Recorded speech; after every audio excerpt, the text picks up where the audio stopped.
This is Outnumbered. I'm Andrea Tanteros, and here with us today, Harris Faulkner, host of Money with Melissa Francis on our sister network, FBN's Melissa Francis. Jedediah Bila is here, and today's hashtag One Lucky Guy, the Colonel, former congressman, retired lieutenant colonel in the U.S. Army, and CEO of the National Center for Policy Analysis. We welcome back to the couch, Alan West. And you're outnumbered, sir. Yeah, good to have you, Colonel. Thanks for coming back. This is a tough battlefield. You think? I'm not going to lie. I'm a little afraid right now. I don't know. We'll see. He looks alert. We'll see if you guys can bring it today. We can handle it. Right. I like it when the Colonel drops the mic. Yeah, right? As long as you don't have us doing push-ups, we'll be fine. Well, that was this morning, and it was interesting. It's 23 degrees. My body was not ready for 23 degrees. All right, well, it's heating up in Yeah, here. I went for a run through Central Park this morning. It was Nice. Wow. Colonel Alan West, you threw your hat in the ring once to run for president, didn't you? Or a lot of people tried to get you to do it. No, I never threw my hat in the ring. A lot of people talk about that. It's a true, distinct honor. But one of the things that Carl brought up is, you know, when do you throw your hat into a ring for such a race as this? Mm-hmm. You know, when I go back and I study Alexander the Great and what he did at the battles of Granicus, Issus, and also Gaugamela, he always allowed the opposition to take the battlefield first. Because once the opposition took the battlefield, they were not going to be able to reposition. And then he studied their set, he studied their positioning, and then he quickly issued his orders, and he was always victorious, and that's how he routed the Persians so easily. So I would kind of wonder, is this the right time to come out? Because now you're out ahead, you're going to kind of be typecast, you're going to give yourself the opportunity, like today and probably for the rest of the week and the next 2 weeks, to really get a lot of chinks put into your armor. Instead of sitting back and let others commit and let others and study them and see where their gaps, shortcomings, faults But are. Colonel, don't you think he has been studying Walker over the last couple weeks and Jeb Bush, and that is why he was able to give a speech today that I thought clearly distinguished him, especially on the issues of Common Core and immigration, from those other two candidates who have been talking about it for weeks? Yeah, but we knew that was out there. But I think it's important, once they make that jump, make that leap to say that I am officially running for president, then you can really see some of the adjustments that they're going to make. You can really understand the positions that they're setting themselves in. And the other thing is you can gauge the response of the electorate to them once they have officially declared. Right now, he's the only one that has officially declared. Right, so the Colonel mentioning that front rudder, problem, which is they're going to start firing at you because you're the first one out there. But I want to ask you, Harris,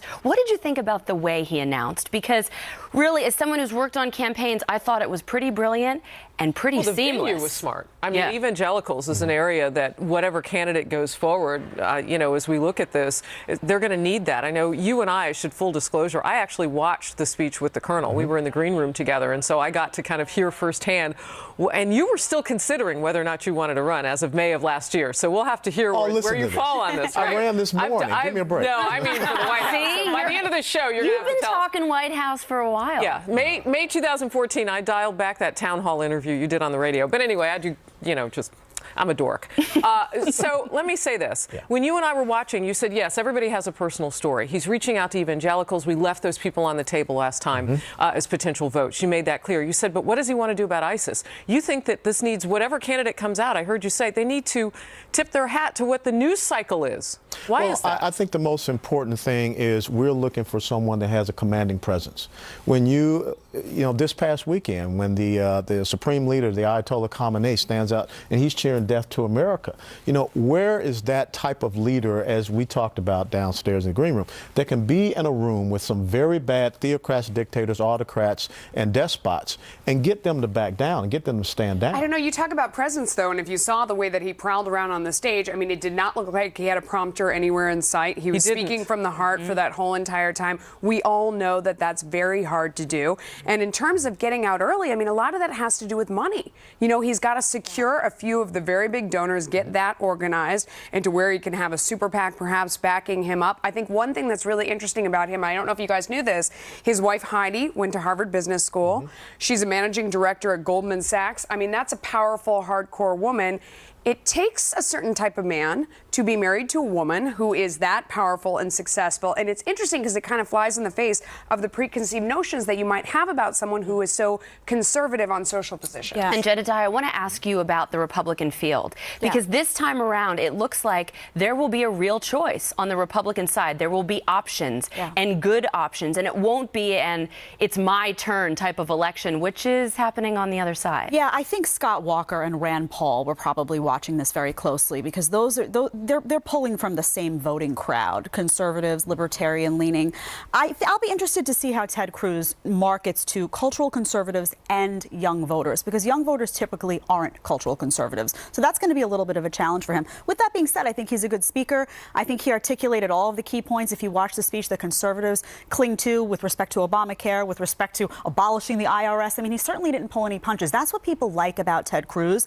And I think the fact that he didn't go the typical route, oh, I'm going to have an exploratory committee now, but I'm not sure if I'm going to do it. That's what people like about him. He's a no-nonsense kind of guy. So instead of doing all of those steps, he came out front and center and said, I'm going to do this. This is what I stand for. I'm not afraid of it. Don't be afraid of it. Let's go. And I think that's what people really like about him. Just make sure that you remember, giving a good speech is not equal to leadership. You were right. Yes. We've seen that. And I was going to say, we know how that movie ends. We've got one at 1600 Pennsylvania Avenue. Although it was brilliant to come out on Twitter and give a speech surrounded by all those people in that crowd, instead of with like the faux plant behind you and the American flag. Yes, it's very unique.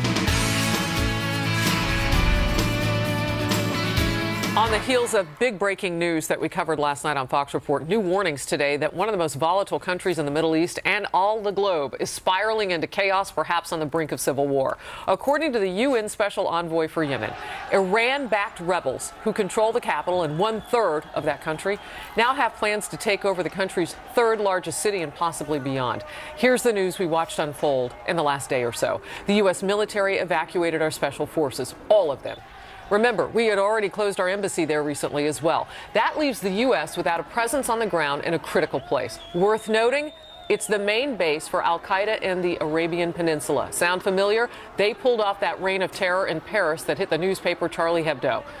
Homeland Security Committee Chairman Congressman Mike McCall saying all this is putting the U.S. in a very dangerous situation. Watch. Now, because we are withdrawing completely, we will have no intelligence footprint or capabilities to monitor what AQAP and ISIS and the Shia militants are doing in the region. And without good intelligence stops plots against the homeland. Without that intelligence, we cannot effectively stop it. That's what I'm most concerned about. Colonel, we might have to start putting the presidential briefings for Mr. Obama in bold print, because I just can't believe that since last September, when he touted Yemen as a success story in the war on terror, that this has unfolded. Is this a case like he didn't see the JV team in ISIS becoming what it is? Did he not have the intel? I'm curious. What do you think? Well, you're absolutely right. What we've been told, the president only takes in about 47% of his intelligence briefings. But you have to take it even further back than that, when the president comes out in 2012 and he's saying al-Qaeda is on the run, is decimated. You talked about the statement he made about Yemen, and of course the JV team, which was only 3,000 fighters a year ago after he was touting pulling out of Iraq, and now today they're closer to 50 to 60,000, and they are in 11 to 12 different countries. This is the world that President Obama and the liberal progressive left wants to have out there. Why?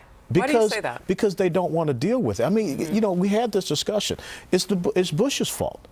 Now it's Netanyahu's fault. It is everyone else's fault. Look at what happened in Libya. No one is talking about that it was the president that went in and destabilized Libya. For what reason? I have no idea. Dennis Kucinich and I stood on the House floor together about why we should not be going into Libya. And if there are two totally opposite people, Dennis Kucinich and Alan West. But look at the result. We pulled out the embassy there. We pulled out any type of forces we have. And what do we have now? A sanctuary for ISIS. Exact same thing is happening now. Andrea, talk to me about the politics, though, of what we've been told with this discussion about Yemen was a success story, and clearly it is not a success story. The president there is on the run and has been after he was taken hostage for a little while. Well, so is it incompetence? So he's not reading his intel briefings and he's finding out that there's a tumultuous situation in Yemen by reading the newspaper, or is it intentional deceit? It's intentional. And I think I agree with the Colonel. I think it's intentional because remember, he thought his Cairo speech was going to heal that region. His words were going to be the words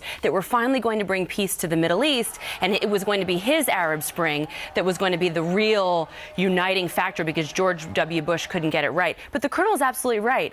At least Saddam Hussein got a trial. Gaddafi didn't even get a trial. I mean, he went in there and destabilized the region. These are his wars in Iraq, his war in Afghanistan. And as far as Yemen is concerned, let them fight it out. This is ISIS and al-Qaeda fighting. This is an intramural war. We have no business. Let them kill each other. And by the way, they're going to use whoever wins, Harris, which it looks like ISIS is the stronger force here. They're going to use Yemen as a launching pad to attack Saudi Arabia and let Saudi Arabia stand up and fight that Sunni militia. Let them do it, not us. I would put in one fact, though. AQAP. Okay, they are a real detriment and a danger to us because remember the underwear bomber. But ISIS is killing them now. ISIS is actually fighting with AQAP to be the more dominant force. So why would we get involved and put our men and women on the ground when ISIS is killing them and they're killing each other? It makes no sense. Let me tell you why this is important to us. And if you could look at a map, it will show you. You look at where Yemen is situated on the map right below Saudi Arabia. There to the west,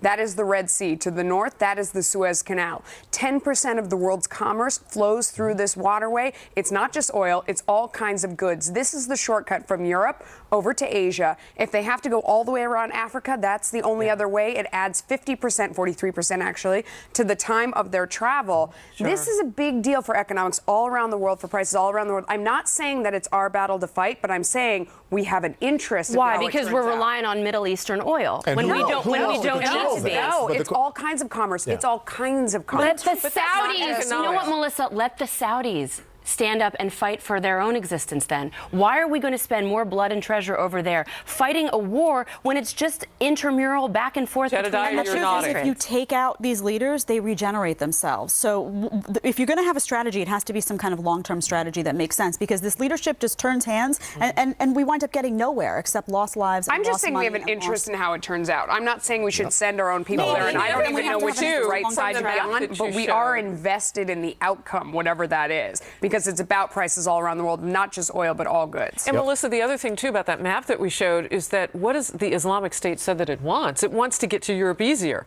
So now they've got a conduit. An even easier conduit if they would choose one. So it's economics, it's also terror on the horizon. This is Saudi Arabia and Iran being set up in that region. That's what is happening right now. That's what is happening.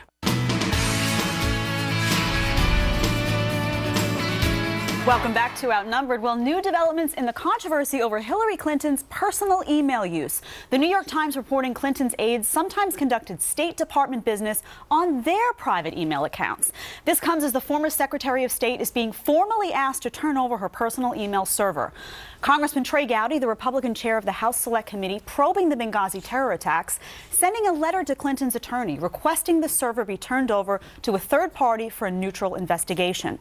Meanwhile, there's a new push for other potential Democratic presidential candidates to step forward. The politically influential Boston Globe publishing an editorial urging Massachusetts Senator Elizabeth Warren to run, saying, quote, unlike Clinton or any of the prospective Republican candidates, Warren has made closing the economic gaps in America her main political priority. In a career that has included standing up for homeowners facing illegal foreclosures and calling for more bankruptcy protections. If she runs, it'll ensure that those issues take their rightful place at the center of the national political debate. Wow, that was convincing. Well, I don't know. Well, when you said it, it was. Wow, that was some call for Warren.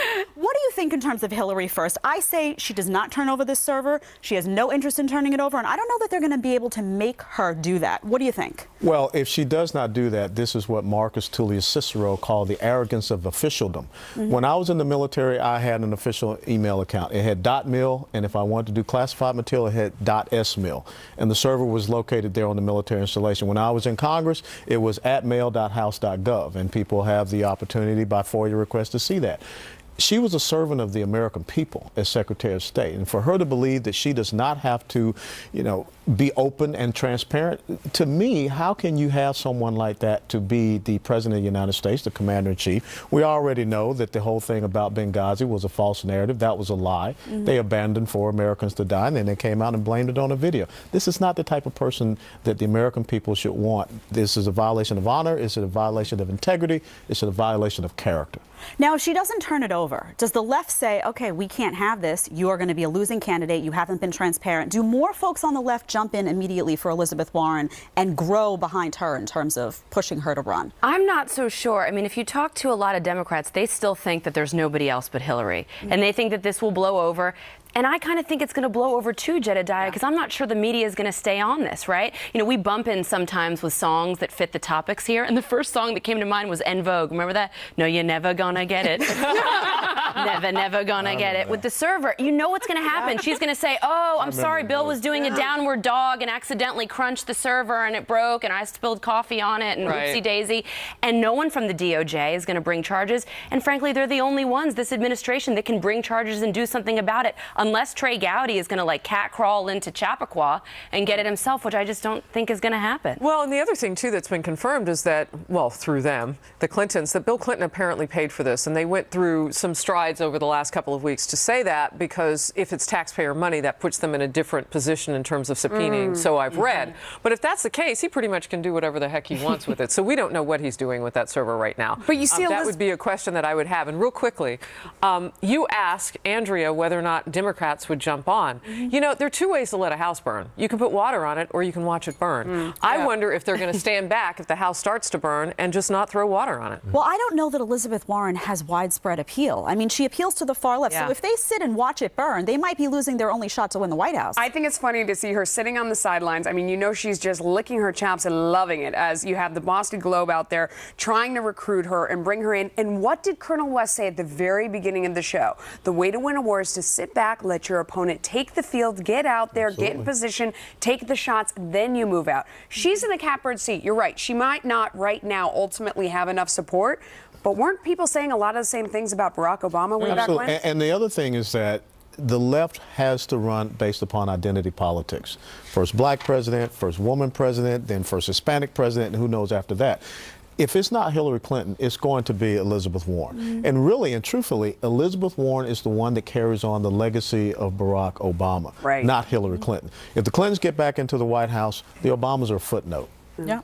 All right, part of working your whole life is being able to retire and enjoy it. But according to the Wall Street Journal, more and more baby boomers are opting to stay in the workforce longer than ever, not because they have to, but they say it's because they want to. In fact, a recent poll shows expecting to retire after age 65 jumped from 59% in 1999 to 73% last year. The top 5 reasons boomers say they want to stay active: it's just they enjoy their jobs, they want to keep employer health insurance, they need the money, or they want it for extras. This could end up changing the age range of America's workforce, which for now has more millennials than boomers. I think this is very interesting. One of the things is 65 just isn't old anymore. I mean, that's one of the major things that has changed. Would you like to weigh in on this, Colonel? Well, in full disclosure, I'm married to a Jamaican, and if you remember the In Living Color skit, she believes that I should have at least 5 jobs. I feel like you do. I mean, you're all over the place. You're everywhere. We read your intro, Colonel. I read like 5 titles. Yeah. You do have like 5 jobs. So by the time I'm 65, hopefully I can be down to 2 or 3. Yeah. But hilarious. I think that you are seeing with the volatility in the market. I know people may say they want to be out there, but still there's a lot of, can I really retire? Is this the right time? Because I don't think folks see their retirement accounts being stable. No, that's a great point. 40% of the people out there have 10% or less, $10,000 or less in a 401k. The average amount, $18,433. Is it about money, you think, Jedediah? I think it's also about just a different generation. I mean, my dad still works. It's a hard-working generation. When they stop working for some reason, they feel like I'm not doing what I'm supposed to be doing. There's always money that needs to be spent on something. It's just a different mindset, I think, than a lot of younger people have, a lot of millennials. And they have to support a lot of millennials in a lot of cases. Some of those millennials are living in their basements. So those dads and moms and grandmas and grandpas, they're staying in and work to support that younger generation that can't find a job in this economy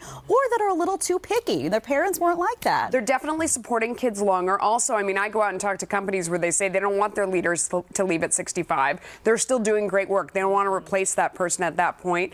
Do you think 65 is old, Harris? Let me put you on the spot there. You know what? I'm going to go back to my dad, the Colonel, and what he used to tell me is, baby, work as long as you can. It'll keep you healthy. You need something to get up for every day. It doesn't have to be the exact same job you've worked your entire life, but you need to have purpose in your steps every day that you get up. So work as long as you can. So I think that determination is ageless, to answer your question. Yeah, Andrea? Purposefulness is ageless. I think this is a mixed bag because you said that they need the money, which is not the greatest thing. And I think a lot of their savings were wiped out in the economic downturn of 2008. And I do think there's fear. You know, I know that my parents and a lot of their friends, you know, sort of felt that way that, oh my God, we could have lost everything a couple years ago. So we need to keep working. We need to keep busy. But also, what does this mean for millennials? I mean, Jedediah brought this up. If older people are staying in the workforce, then there's less jobs for young people. And money. And money. And so it's not the greatest for the younger generation either, even though they might be taking care of them. So I think this survey might not be the greatest thing. Yeah, no, true. I mean, it's definitely, what does it mean for millennials? I mean, you're someone who has a lot of experience with young people. Yeah, I mean, it's a challenge. You know, I don't know that they would be applying for the same types of jobs, but I think it's discouraging when you look at a marketplace where a lot of people of older generations who have the experience, who've been there for a long time, hold on to those positions. There's this sense that millennials have that they can't break through the system, that there's not an access point, whereas they can, you know, when people say, well, there's a ladder to climb, they say, well, where's the first step? How do I get there? So that sense definitely does exist among them. Well, we figured that out a lot on our own. I mean, it is personal initiative, too. Yeah. And sometimes having those parents stay in the workforce, they can teach you some of that initiative along the way. But some of it's got to come from the individual. Absolutely. Yeah. There you go. Imagine the federal government weighing and measuring children in daycare to keep tabs on how healthy they are. That could be about to happen to some 3,000 preschoolers across the country as part of the Healthy Hunger-Free Kids Act. The law, backed by First Lady Michelle Obama, has already led to the federal school lunch controversy and sparked a huge outcry from students across the country on social media. Colonel, what's next? So first they're telling these kids what to eat. A lot of the kids can't stand the food.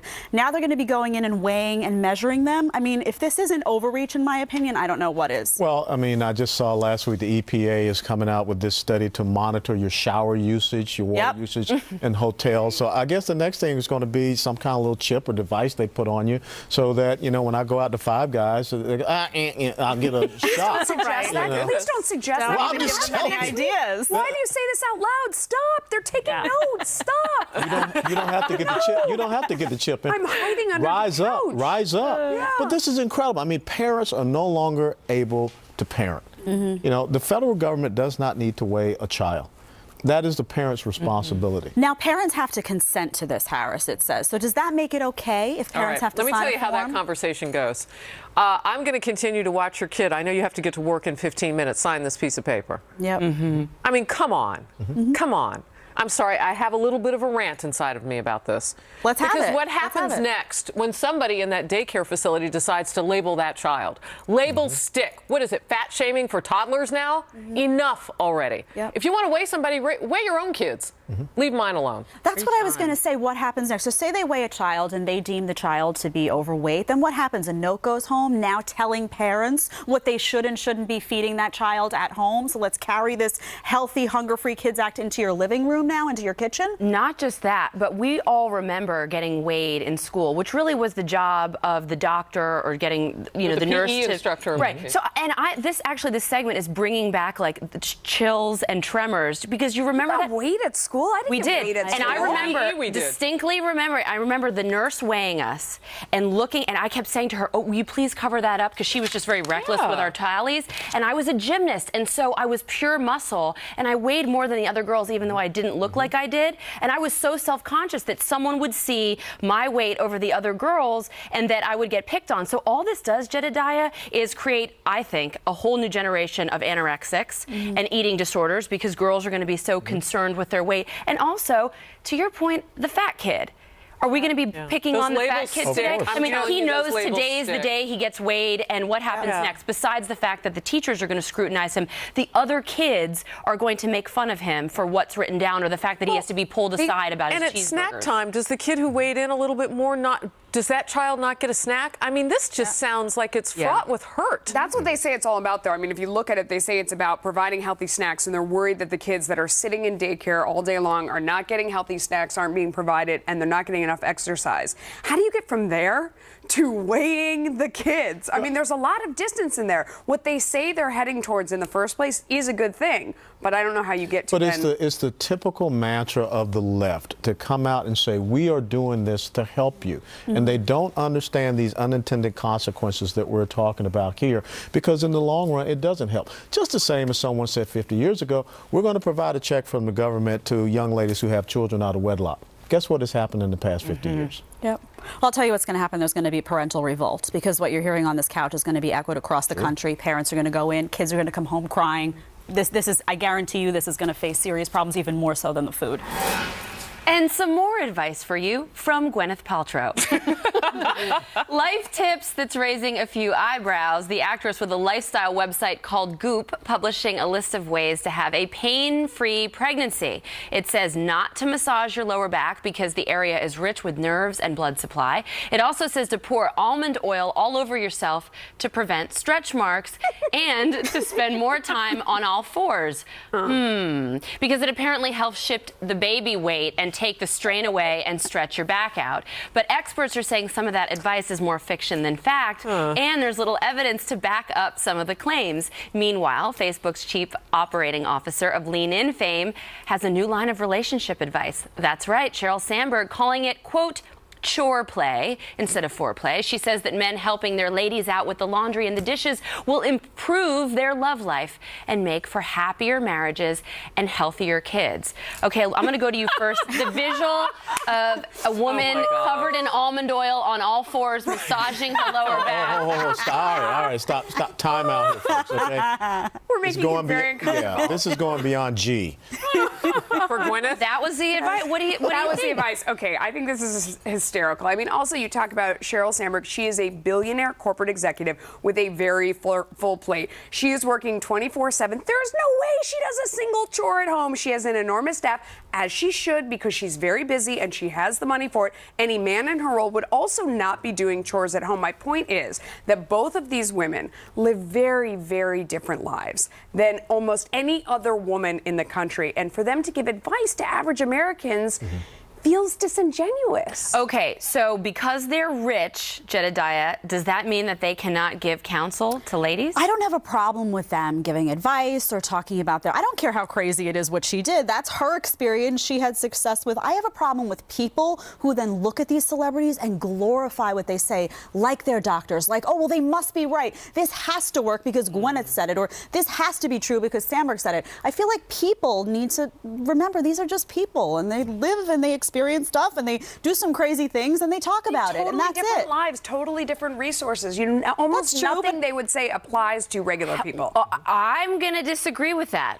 Because in Sandberg's chapter, and I'm going to defend her a little bit, she did have some good advice for women. What is and it? She said, if your husband helps you out at home and starts to change a child's diaper, and he does it the wrong way, as long as he's helping you, ladies, don't be too critical of him. Let him change the diaper, because if you jump on him and say, you didn't do that right, no, I'll just do it. She said, you're going to be changing diapers all on your own. So I think, look, to her credit, she's trying to have a conversation about what to do with the rise of female breadwinners. She's trying to offer some advice, give counsel to men. She's brought her husband in. They just published a column in a men's magazine. Yeah, she's rich, but she is giving some good pointers. So she's marketable. Think she's changing that many diapers. So she's marketable. But that's what you're saying. That she can still give good advice. I think her points are still, relevant and what's well her taken. source? I think is what Melissa is getting to. I mean, does she have a good source on this? Because she's obviously good at marketing that information. I don't know that the average woman would necessarily buy that it's coming from her own experience and her husband's. And by the way, is that a euphemism for something?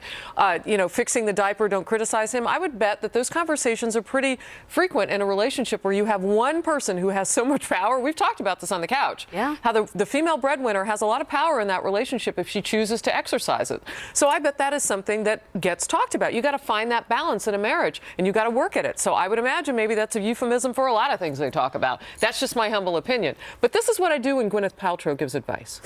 This is what I do. She's an actress. Are we surprised that some of it is fiction? Really? Colonel, very quickly, what do you think about that? You think she's making some good points? I don't need Sheryl Sandberg to tell me what to do in my own household. All right. The actress set to play Wonder Woman on the big screen now is fighting her own battle against fans who say that she is too skinny and her breasts are too small to play the superhero. Gal Gadot is calling those comments empty talk. She also says some critics said her head was too big and likened her body to a broomstick. However, when compared to the original, well, you can see her body does quite look differently, doesn't it? But then again, the original is a comic book drawing. But Linda Carter really does look like that. I mean, she's just fabulous. But you could have anybody, right? What are your Anyone thoughts, could be Melissa? Wonder Woman. I mean, we watched every single episode growing up, and I have to say, my dad always beat us to the couch when Wonder Woman came on, and he was glued to the show. When Linda Carter came out and spun around, I wasn't really sure what that was all about. Why, Alan? Why do you think, Colonel? Pardon me. Why do you think my dad wanted to see Linda Carter out there all the time? Does she have a certain appeal? He wanted to get the lasso of truth. That's right. That's right. He wanted to get roped in it. But Is that what we're calling it these days? The lasso of truth? When you were talking about large head and skinny body, I thought you were talking about Al Sharpton. But, Whoa! But, you know, getting back to just body types here, boy, we are really focused on this as a society. Yeah. We are. I think she looks great. I don't think she's too skinny. I don't think her breasts are too small. I think she's beautiful. And I know she doesn't look exactly like Linda Carter. But Linda Carter, come on, she's a total 10. I mean, she is beautiful. But I think this actress is beautiful as well. And really, good for her for standing up and saying, you know what, beat it. I don't care what you say.